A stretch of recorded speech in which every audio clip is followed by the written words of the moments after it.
Hello ಎಲ್ರಿಗೂ ನಮಸ್ಕಾರ. ಎಲ್ಲರೂ ಹೇಗಿದ್ದೀರಾ? ಎಲ್ಲರೂ ಚೆನ್ನಾಗಿದ್ದೀರಾ ಅಂತ ಭಾವಿಸ್ತೀನಿ. Welcome back to my YouTube channel. ನಾನು ನಿಮ್ಮ ಪ್ರೀತಿ.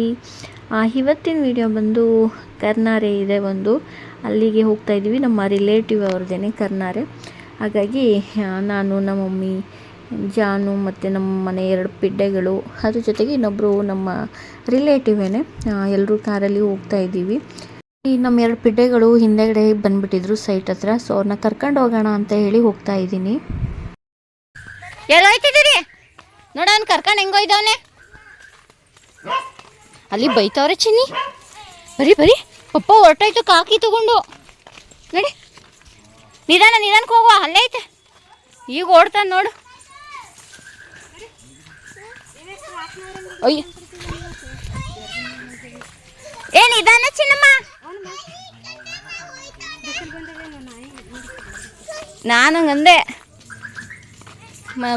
ಬೆಳಕತ್ತದೆ ಅಂತ ಅಂದ. ಹಿಂಗೆ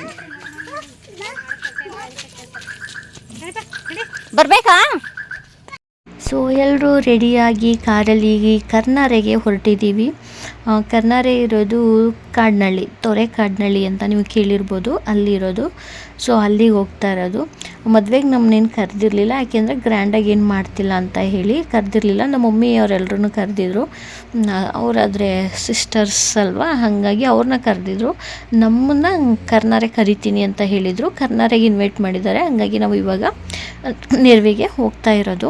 ಮಕ್ಕಳು ದೊಡ್ಡವರು ಎಲ್ಲ ಏನೇನೋ ಮಾತಾಡ್ತಾಯಿದ್ರು. ಹಾಗಾಗಿ ನಾನೇನು ಅಲ್ಲಿ ಮಾತಾಡೋಕ್ಕೆ ಹೋಗಲಿಲ್ಲ ಜಾಸ್ತಿ, ಏಕೆಂದರೆ ಅವ್ರ ಸೌಂಡು ಮಧ್ಯ ನಾನು ಮಾತಾಡೋದೇನು ಕೇಳಿಸಲ್ಲ. ಆ ರೀಸನ್ಗೋಸ್ಕರ ನಮ್ಮ ಬೆಂಗಳೂರಿಗೆ ನಾವು ಕುಡಿತೀವಲ್ಲ ಕಾವೇರಿ ನೀರು, ಆ ನೀರು ಸಪ್ಲೈ ಆಗೋದು ಎಲ್ಲಿಂದ ಗೊತ್ತಾ? ತೊರೆಕಾಡ್ನಳ್ಳಿಯಿಂದ. ಆ ಕಾಡ್ನಳ್ಳಿಲಿ ದೊಡ್ಡ ಫಿಲ್ಟ್ರೇ ಇದೆ. ಅಲ್ಲಿಂದ ಫಿಲ್ಟ್ರಾಗಿ ಕಾವೇರಿ ನೀರು ಕುಡಿಯೋದಕ್ಕೆ ಬೆಂಗಳೂರಿಗೆ ಸಪ್ಲೈ ಆಗುತ್ತೆ. ಕೆಲವ್ರಿಗೆ ಗೊತ್ತಿರ್ಬೋದು, ಕೆಲವ್ರಿಗೆ ಗೊತ್ತಿಲ್ಲದೆ ಇರ್ಬೋದು. ಸೊ ಅಲ್ಲೇ ಏನೋ ವರ್ಕ್ ಮಾಡೋದು ಹುಡುಗನೋ ಅನಿಸುತ್ತೆ, ನನಗೆ ಅಷ್ಟಾಗಿ ಗೊತ್ತಿಲ್ಲ ಅದ್ರ ಬಗ್ಗೆ.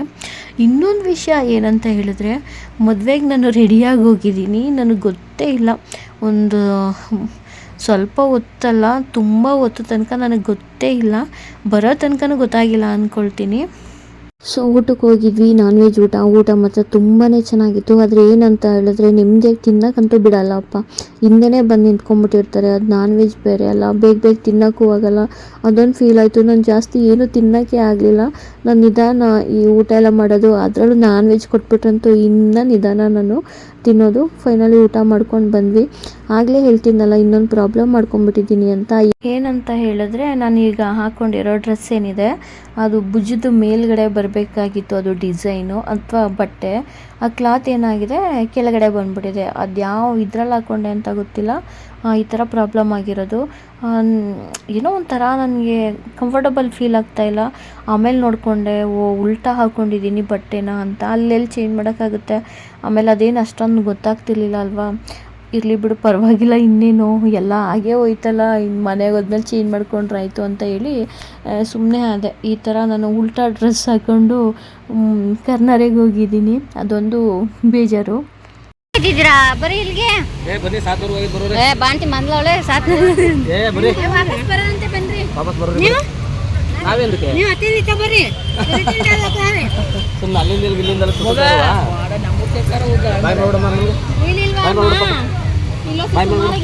ಕರ್ನಾರೆ ಎಲ್ಲ ಮುಗಿಸ್ಕೊಂಡು ನನ್ನ ತಂಗಿ ಮನೆಗೆ ಬಂದಿದ್ದೀವಿ. ಬನ್ನಿ ಅಂತ ಕರೆದ್ರು.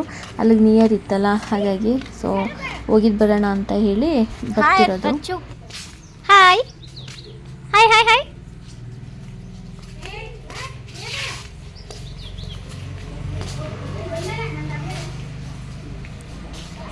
ಅದೇನು ಮಾಡ್ತಾವ ನೋಡಪ್ಪ. ಏನವಾ ಓಡ್ ಬಂದ್ಬಿಟ್ಟೆ ಬಿಟ್ಬಿಟ್ಟು. ಏನ್ ಜನ ಎಲ್ಲ ಮುತ್ಕೊಂಡಿದ್ರು, ಸಾತೋಗವ್ರೆ ಅಂತ ಇದ್ರಪ್ಪ. ಬೈಕೊಂಡ್ ಹೋಗಿ ಹೊಡೆದಿರೋದು, ಇವನೇ ಹೊಡೆದಿರೋದ ನೋಡಿದ್ರ ನೀವು? ಬೀಳ್ತೀರ ಬರೀ.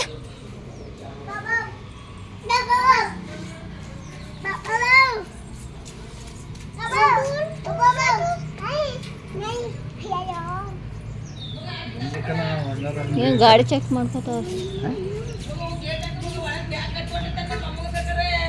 ಎಲ್ಲ ಇಲ್ಲೇ ವೀರಪ್ಪರು ಬಂದರು. ನಿಮ್ಮೆಲ್ಲರೂ ಕಾಂತನ್ ಕೊಟ್ಟವ ಕುಡಿಲ್ಲ ಅನ್ಕೋತೀನಿ. ಕೊಡ್ತೀನಿ ಕುಡಿ ಅಕ್ಕೇನು ಜ್ಯೂಸ್ ಪಾಸೆಲ್ಲ ಇಷ್ಟ ನೋಡಿದ. ಸೊ ಇದ್ರ ಬಟ್ಟೆ ಇರೋದು ಬಿಚ್ಬಿಟ್ಟಿಕ್ಕೆ ಹೆಂಗೆ ಯಾವ ತರಲಿಲ್ಲ. ಅಲ್ಲ ತಗೋದ್ರಿ ಈ ಬಟ್ಟೆನೇ ಸಿಂಪಲ್ ಆಗಿರ್ಲಿ ಅಂತ ಏನು ಶೆಕೆ ಹೊಡಿತಾ ಶೆಕೆ ಹೊಡಿತಾರೋ ವೈಟ್ಲಿಗೆ ಪಾಪ. ನೋಡ್ತಾರ ವೈನ ಕಾಲ್ ಮಗದೆ ಅಲ್ಲಿ ನೋಡಿದ್ರ ನೀವು ಇಲ್ಲಿ ವೀರಪ್ಪನ ಕೊಡ್ತಾರ. ಅಯ್ಯಮ್ಮ ನಾನು 2 ಲೋಟವ ಮಡಿಕೊಂಡಿದ್ರೆ ಕಾಫಿ ಹುಡುಗಿ ಇದು ಇವೇ ಬಿಡು ಬೇರೆ ಏನು ಶೆಕೆ ಆದ್ರೂ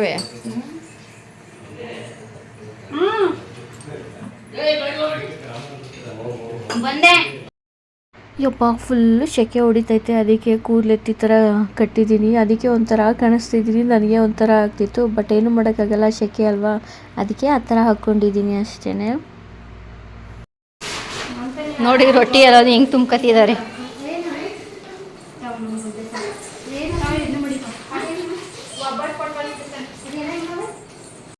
ನೆನ್ನೆನೇ ಕರ್ನಾರೆ ಎಲ್ಲ ಮುಗಿಸ್ಕೊಂಡು ಮನೆಗೆ ಬಂದಿದ್ವಿ. ವಿಡಿಯೋ ಏನು ಕಂಟಿನ್ಯೂ ಮಾಡೋಕ್ಕಾಗಲಿಲ್ಲ, ಇದು ನೆಕ್ಸ್ಟ್ ದಿನದ್ದು ವಿಡಿಯೋ. ನಮ್ಮ ರಿಲೇಟಿವ್ ಅವ್ರದ್ದೇ ಒಂದು ಫಂಕ್ಷನ್ ಇತ್ತು, ಹಾಫ್ ಸ್ಯಾರಿ ಫಂಕ್ಷನ್ನು. ಅಲ್ಲಿಗೆ ರೆಡಿಯಾಗಿ ಹೋಗ್ತಾಯಿದ್ದೀವಿ. ನಾನೇನು ಒಂದು 5 ನಿಮಿಷ ರೆಡಿ ಆಗಿಬಿಡ್ತೀನಿ ಅಷ್ಟೇ. ನಮ್ಮಮ್ಮ ಸ್ವಲ್ಪ ಅದು ಇದು ಎಲ್ಲ ಕೆಲಸ ಎಲ್ಲ ಮಾಡಿ ಇವಾಗ ರೆಡಿ ಆಗ್ತಿದ್ದಾರೆ.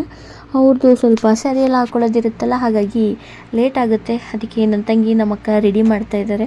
ನಾನು ಹಾಗೆ ಒಂದು ಚಿಕ್ಕ ವೀಡಿಯೋ ಮಾಡ್ಕೊಳ್ಳೋಣ ಅಂತ ಮಾಡ್ತಿದ್ದೀನಿ. ನಮ್ಮನೆ ಮಕ್ಕಳು ಬೇರೆ ಇದ್ದಾರೆ, 1-2-3 ಪಿಠಗಳಿದ್ದಾವೆ. ಆ 3 ಪಿಠಗಳದ್ದು ಗಲಾಟೆ ಬೇರೆ. ಸೊ ಹಂಗಾಗಿ ಅವನು ನೋಡಿಕೊಂಡು ಹಾಗೆ ವೀಡಿಯೋನು ಕೂಡ ಮಾಡ್ಕೊಳ್ತಾ ಇದ್ದೀನಿ. ಅಲ್ಲಿ ಫಂಕ್ಷನ್ ಇನ್ನೂ ಸ್ಟಾರ್ಟ್ ಆಗಿದೆಯಾ ಇಲ್ವಾ ಗೊತ್ತಿಲ್ಲ. ಇವಾಗ ಟೈಮ್ ಆಲ್ರೆಡಿ ಆಗೋಗಿದೆ. ಸೊ ರೆಡಿಯಾಗಿ ನಾವು ಈಗ ಅಲ್ಲಿಗೆ ಹೊರಡಬೇಕು. ಕ್ಯಾಮ್ರಾಗಳು ಬರೀ ಎಲ್ಲದೇ ಇಲ್ಲೇ ಇಲ್ವಾ ಕೆಂಪವು ಒಳಗೆ ಒಂದು ಗುಳ್ಳೆ ನಡುವೆ ಆಗಿದೆ. ಏನಾದರೂ ಮನೆ ಮದ್ದಿದ್ರೆ ಹೇಳಿ, ನನ್ಗೆ ಯಾವ ಮನೆ ಮದ್ದು. ಶ್ರುತಿ ಯಾವಾಗ ಬಂದ್ಲು ಅಂತ ಹೇಳಿದ್ರೆ, ನಾವು ಅವ್ರ ಮನೆಯಿಂದ ಬಂದ್ವಲ್ಲ ಆವಾಗಲೇ ಅವರೂ ಬಂದರು. ಯಾಕೆಂದರೆ ಚೆರಿ ನಮ್ಮ ಜೊತೆ ಕಾರಲ್ಲಿ ಬರಲಿಲ್ಲ. ನನಗೆ ಚಿಕ್ಕಿ ಬೇಕು ಅಲ್ಲೇ ಇರ್ತೀನಿ ಅಂತ ಅಳಕ್ಕೆ ಶುರು ಮಾಡಿಬಿಟ್ಟ. ಇನ್ನೇನು ಅಳ್ತಾನಲ್ಲ ಅಂತ ಹೇಳಿ ಅವನ್ನ ಬಿಡೋಕ್ಕೋಸ್ಕರ ಅವರು 2 ವೀಲರಲ್ಲಿ ಅವರು ನಮ್ಮ ಜೊತೆನೇ ಬಂದರು. ಹಂಗಾಗಿ ಇನ್ನೇನು ಹಾಫ್ ಸ್ಯಾರಿ ಫಂಕ್ಷನ್ಗೆ ಹೇಗಿದ್ರು ಇನ್ವೈಟ್ ಮಾಡಿದ್ರಲ್ಲ ಇವ್ರೂ. ಹಂಗಾಗಿ ಅವ್ರ ಹಸ್ಬೆಂಡ್ ಬಿಟ್ಬಿಟ್ಟು ಕೆಲ್ಸಕ್ಕೆ ಹೋಗ್ತೀನಿ ಅಂತೇಳಿ ಬೆಳಗ್ಗೆ ಎದ್ದೋದ್ರು. ಶ್ರುತಿ ಇಲ್ಲೇ ಉಳ್ಕೊಂಡ್ಳು, ಅವಳಿಗೂ ಹೇಳಿದ್ರಿಂದ. ಸೊ ಹಾಗಾಗಿ ಅವಳು ಚೆರಿಯಿಂದಾಗಿ ಅವಳು ಕೂಡ ನಮ್ಮ ಜೊತೆ ಅವತ್ತೇ ಬಂದರು. ಇದು ನೆಕ್ಸ್ಟ್ ಡೇ ಇದ್ದಿದ್ದಲ್ಲ ಫಂಕ್ಷನ್ನು, 2ಕ್ಕೂ ಯೂಸ್ ಆಗುತ್ತೆ ಅಂತ ಹೇಳಿಬಿಟ್ಟು ಉಳ್ಕೊಂಡ್ಳು. ಸೊ ಫಂಕ್ಷನ್ ಎಲ್ಲ ಮುಗಿಸ್ಕೊಂಡು ಹೊರಡಬೇಕು. ನಾವು ಬೆಂಗಳೂರಿಗೆ ಹೊರಡ್ತೀವಿ, ಅವಳು ಅವ್ರ ಊರಿಗೆ ಹೋಗ್ತಾಳೆ. ನಾನು ಬೇರೆ ಇನ್ನೂ ರೆಡಿ ಆಗಿಲ್ಲ, ಟೈಮ್ ಆಗೋಯ್ತು ಅಂದ್ಬಿಟ್ಟೆ. ನಮ್ಮ ಮಮ್ಮಿಗೆ ಬೈತಾಯಿದ್ರು, ಏನು ಕೆಲಸ ಮಾಡಿದೆ ನೀನು, ಏನು ಕೆಲಸನೇ ಮಾಡಿಲ್ಲ, ರೆಡಿ ಆಗ್ಬಿಟ್ಟು ಸುಮ್ಮನೆ ಕುತ್ಕೊಂಡ್ಬಿಟ್ಟಿದ್ಯಾ ಅಂದರು. ಅದಕ್ಕೆ ಜಾಸ್ತಿ ಮಾತಾಡೋಕ್ಕೆ ಹೋಗಲಿಲ್ಲ, ಬೈದ್ಬಿಟ್ರೆ ಅಂತ ಹೇಳಿ. ಅವರೆಲ್ಲ ಕೆಲಸ ಅದು ಇದು ಮಾಡಿ ರೆಡಿ ಆಗೋಷ್ಟೊತ್ತಿಗೆ ಟೈಮ್ ಆಯಿತು. ಆದರೂ ನಾನು ಏನೂ ಮಾಡಿಲ್ಲ. ಹಂಗಾಗಿ ನಾನು ಸೈಲೆಂಟಾಗಿ ಸುಮ್ಮನೆ ಇದ್ದೆ. ಫೈನಲಿ ಬಂದ್ವಿ. ನಾವು ಬರೋಷ್ಟರಲ್ಲಿ ಆಲ್ರೆಡಿ ಜನಗಳೆಲ್ಲ ಸೇರಿದ್ರು, ಬಟ್ ಫಂಕ್ಷನ್ ಇನ್ನೂ ಶುರು ಆಗಿರಲಿಲ್ಲ. ಸರಿಯಾದ ಟೈಮ್ಗೆ ಬಂದಿದ್ದೀವಿ ಅಂದ್ಕೊಂಡು ಸುಮ್ಮನಾದ್ವಿ.